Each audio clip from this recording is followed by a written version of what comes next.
ಈಗಾಗಲೇ ಸ್ಯಾಂಡ್ಲ್ವುಡ್ನಲ್ಲಿ ಹಲವು ಚಿತ್ರಗಳಲ್ಲಿ ಹಲವು ಪಾತ್ರಗಳನ್ನು ಮಾಡಿ ಜನಮೆಚ್ಚುಗೆ ಗಳಿಸಿದಂತಹ ಯಶ್ ಶೆಟ್ಟಿ ಅವರು ಇವತ್ತು ನಮ್ಮ ಸಿಂಹರೂಪಿಣಿ ಚಿತ್ರದ ಮೂಲಕ ನಮ್ಮ ಜೊತೆ ಇದ್ದಾರೆ. ಬನ್ನಿ ಸರ್, ನಮ್ಮ ಮಾತಾಡ್ಸೋಣ. ಸರ್ ನಮಸ್ತೆ. ನಮಸ್ತೆ, ಹೇಗಿದ್ದೀರಾ? ಚೆನ್ನಾಗಿದೆ, ನೀವು ಹೇಗಿದ್ದೀರಾ? ಚೆನ್ನಾಗಿದೆ ಸರ್. ಸಿಂಹರೂಪಿಣಿ ಚಿತ್ರ ಇವಾಗ 17ನೇ ತಾರೀಕು ರಿಲೀಸ್ಗೆ ರೆಡಿ ಆಗ್ತಾ ಇದೆ. ಸೊ ಈ ಸಿನಿಮಾದ ಬಗ್ಗೆ ಹೇಳೋದಾದ್ರೆ ಇಲ್ಲ, ತುಂಬ ಚೆನ್ನಾಗಿದೆ. ನಾವು ಚಿಕ್ಕವರಿದ್ದಾಗ ಗ್ರಾಮ ದೇವತೆ ನಾಗದೇವತೆ ಎಲ್ಲ ಮೂವಿ ನೋಡ್ತಿದ್ವಿ. ಸಾಯಿ ಕುಮಾರ್ಗೆ ಏನೋ ಚುಚ್ತಾರೆ, ಕೈಯಲ್ಲೆಲ್ಲ ಇದಾಗುತ್ತೆ, ಹಾವು ಬರುತ್ತೆ, ಕಾಪಾಡುತ್ತೆ, ಇದೆಲ್ಲ. ಸೊ ಅದಾದಮೇಲೆ ತುಂಬ ಸಮಯಗಳ ನಂತರ ನಾನು ಯಾವುದು ಕೂಡ ಭಕ್ತಿ ಪ್ರಧಾನವಾದಂಥ ಚಿತ್ರ ನೋಡಿಲ್ಲ.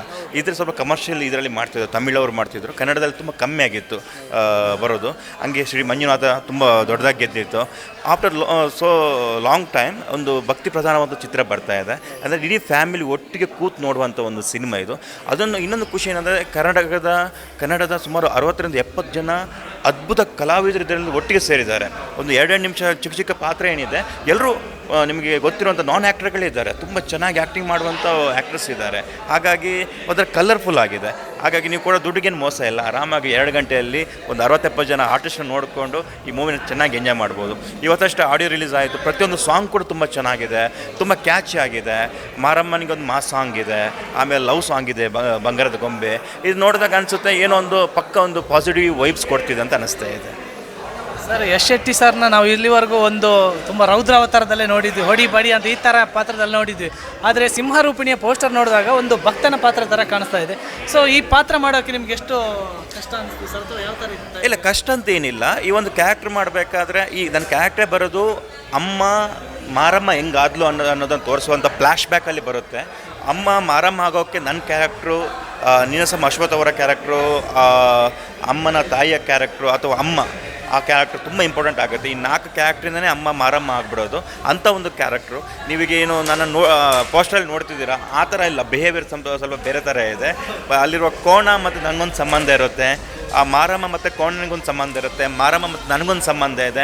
ಇದನ್ನು ತುಂಬ ಚೆನ್ನಾಗಿ, ಅಂದರೆ ಇದೆಲ್ಲ ಮಿತ್, ಇದೆಲ್ಲ ಪ್ರತಿಯೊಬ್ಬರ ಬಾಯಲ್ಲಿದೆ ಈ ಸ್ಟೋರಿ. ಮಾರಮ್ಮನ ಕಥೆ ಏನು ಅನ್ನೋದನ್ನು ನಮ್ಮ ನಿರ್ದೇಶಕರು ಆ ಮಾರಮ್ಮ ಕಥೆನ, ಎಲ್ಲರಿಗೂ ಗೊತ್ತಿರುವ ಕಥೆನ ಒಂದು ಅದ್ಭುತವಾಗಿ ನಿರೂಪಣೆ ಕೊಟ್ಬಿಟ್ಟು ಅದನ್ನು ಎಲ್ಲರೂ ಕೂತು ಒಂದು ಸ್ವಲ್ಪ ಸ್ಟ್ರೀಟ್ ಎಡ್ಜಲ್ಲಿ ಕೂತು ನೋಡುವಂಗೆ ಮಾಡಿದ್ದಾರೆ ಅದನ್ನು. ಸರ್, ಇತ್ತೀಚಿನ ದಿನಗಳಲ್ಲಿ ಎಲ್ಲ ಜನರು ಕಮರ್ಷಿಯಲ್ ಸಿನಿಮಾನೇ ಇಷ್ಟಪಡ್ತಾ ಇದ್ದಾರೆ ಹೆಚ್ಚಾಗಿ, ಅಥವಾ ಆ ಥರದ ಸಿನಿಮಾಗಳೇ ಬರ್ತಾ ಇದ್ದಾವೆ ಸಾಧಾರಣವಾಗಿ. ಮೊದಲನೇದಾಗಿ ಪ್ರೊಡ್ಯೂಸರ್ಗೆ ನಾವು ಥ್ಯಾಂಕ್ಸ್ ಹೇಳ್ಬೇಕು. ಈ ಥರ ಒಂದು ಭಕ್ತಿ ಪ್ರಧಾನ ಚಿತ್ರ ಮಾಡಿದ್ದಾರೆ, ಬಟ್ ಈ ಥರ ಚಿತ್ರನ ಜನ ಇವಾಗ ಆಕ್ಸೆಪ್ಟ್ ಮಾಡ್ತಾರೆ ಅಂತ ನಿಮ್ಗೆ ಅನಿಸುತ್ತೆ ಸರ್? ಹಂಗಂತ ಹೇಳೋಕ್ಕಾಗಲ್ಲ. ಲಾಸ್ಟ್ ನೀವು ಕಾಂತಾರ ಬಂದಾಗ ಇಡೀ ಎಲ್ಲ ಚೇಂಜ್ ಆಗಿಲ್ವಾ?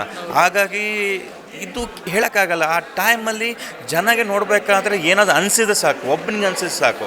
ಈಗ ಒಂದು ಮೂವಿ ಎವರೇಜ್ ಆಗಿದ್ದಾವೆ, ಏನೂ ಇಲ್ಲ ಅಂತಂದ್ರೆ 1000 ತುಂಬಿಸಿದ್ರು ಹೊರಗೆ ಬಂದಾಗ ಅವನು ಆಕಳಿಸ್ಕೊಂಡೇ ಬಂದುಬಿಡ್ತಾನೆ. ಅದಕ್ಕೆ ಅದು ಲೋ ಬಜೆಟ್ ಬೇಕಾದ್ರೆ 10 ಲಕ್ಷದ ಮೂವಿ ಆಗಲಿ 5 ಲಕ್ಷದ ಮೂವಿ ಆಗಲಿ, ಒಳಗೆ ಹೋದವನಿಗೆ ಮೂವಿ ಏನಾದರೂ ಒಂದು ಹಿಂಟು ಕೊಡ್ತಾ ಹೊರಗೆ ಬಂದಮೇಲೆ ಮಗ ಮೂವಿ ಚೆನ್ನಾಗಿದೆ ನೋಡ್ಬೋದು ಕಣೋ ಅಂತ ಹೇಳ್ತಾನೆ. ಹಂಗಾಗಿ ಮೂವಿ ಆಡಿಯನ್ಸ್ ಬಗ್ಗೆ ನಾವು ಏನು ಹೇಳೋಂಗಿಲ್ಲ, ಅವ್ರನ್ನ ಜಡ್ಜು ಮಾಡೋಕ್ಕಾಗಲ್ಲ. ಯಾರಿಗೆ ಗೊತ್ತು, ಏನೂ ಇಲ್ಲ ಅಂತ ಅನ್ಸ್ಕೊತೀವಿ, ಅದು ಏನೂ ಆಗಿರುತ್ತೆ ಮೂವಿ.